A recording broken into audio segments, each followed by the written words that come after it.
కొన్ని సంవత్సరాలకి తెగనమ్మి అది బంగారు బాతు, ప్రతి సంవత్సరం ఇన్కమ్ వస్తుంది అది ఓఆర్ఆర్. అటువంటి దాన్ని ఒకేసారి కోసుకు తిని అందుట్లో కూడా కేవలం 7,000 కోట్లకే దాన్ని బేరం పెట్టి ఎన్నికల నోటిఫికేషన్ కొంచెం ముందు ₹1,00,000 రుణమాఫీకి అని చెప్పి జమ చేశారు. చేస్తే అందుట్లో మళ్ళీ 1,400 కోట్లు ఖాతాలు వెరిఫికేషన్ పర్ఫెక్ట్గా లేవు, టెక్నికల్గా ఇబ్బంది ఉందని చెప్పి మళ్ళీ ప్రభుత్వానికి రిటర్న్ వచ్చినాయి. మిగతాటిని రుణమాఫీయే చేయలేదు. అది గత ప్రభుత్వం యొక్క పద్ధతి. కేంద్ర ప్రభుత్వం కూడా ఏనాడు కూడా రైతు యొక్క ఆదాయాన్ని రెట్టింపు చేస్తున్నటువంటి కేంద్ర ప్రభుత్వం రైతాంగానికి వ్యతిరేకమైనటువంటి చట్టాలు తీసుకొచ్చి కొన్ని వందల మంది, కొన్ని వేల మంది రైతులు కొన్ని నెలలుగా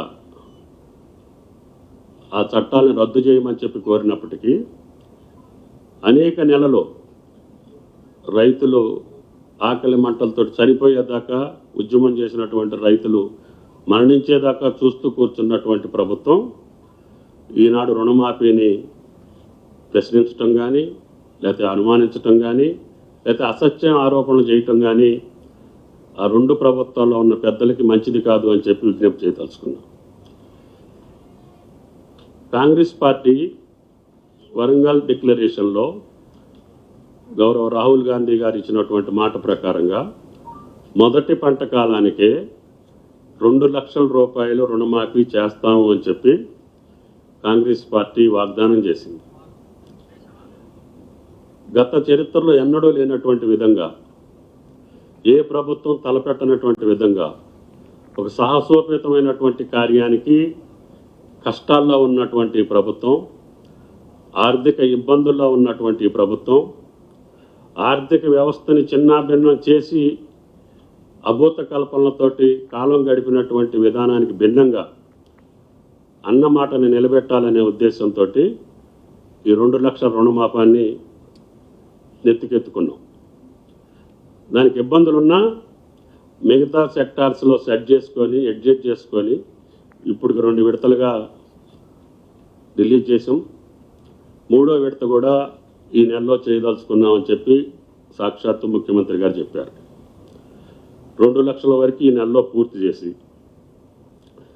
అన్నమాట ప్రకారంగా కాంగ్రెస్ ప్రభుత్వం రైతాంగాన్ని ఆదుకోవటం కోసం ఈ ప్రక్రియను హర్షించాల్సింది పోయి, సమర్థించాల్సింది పోయి, సహకరించాల్సినటువంటి పెద్దలు కూడా రాజకీయ విమర్శలు చేయటం దురదృష్టం.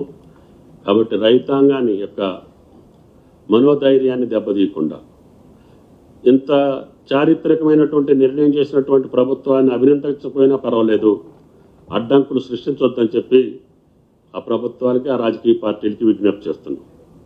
కాబట్టి దయచేసి చాలామంది చాలా రకాలుగా వాళ్ళు చేసినటువంటి తప్పిదాలను కప్పిపుచ్చుకోవటం కోసం రైతాంగాన్ని అడ్డం పెట్టి రైతాంగం ద్వారా రాజకీయ లబ్ధి పొందాలనే దురాలోచన మీరు సఫలీకృతం కాదు అని చెప్పి ఈ సందర్భంగా చెప్పదలుచుకున్నాం.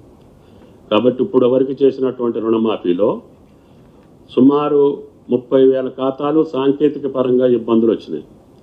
బ్యాంకుల వల్ల కొన్ని సమస్యలు వచ్చినాయి. వాళ్ళు డేటా పంపించే దాంట్లో కొన్ని బ్యాంకులు పొరపాటున కొన్ని ఖాతాలు పంపించలేదు. మేమేం అడిగాము, అసలు రాహుల్ గాంధీ గారు ప్రకటించిన తేదీ నుంచే మేము రుణమాఫీ చేయాలి అంటే అది మే 22 నుంచే వాస్తవంగా ప్రభుత్వ వాగ్దానం, ఆ రోజు చేసినటువంటి వాగ్దానం. అయినా సరే మేము దానికి కట్టుబడి ఉండకుండా గత 5 సంవత్సరాల్లో ఉన్నటువంటి పంట రుణాలు తీసుకున్నటువంటి రైతుల యొక్క ఖాతాలు మాకు పంపించమని చెప్పి 32 బ్యాంకుల్ని మేము ఆదేశించాం ప్రభుత్వ పరంగా. వాళ్ళు పంపించినటువంటి ఖాతాలు గత రుణమాఫీలో అయ్యే పంపించారు.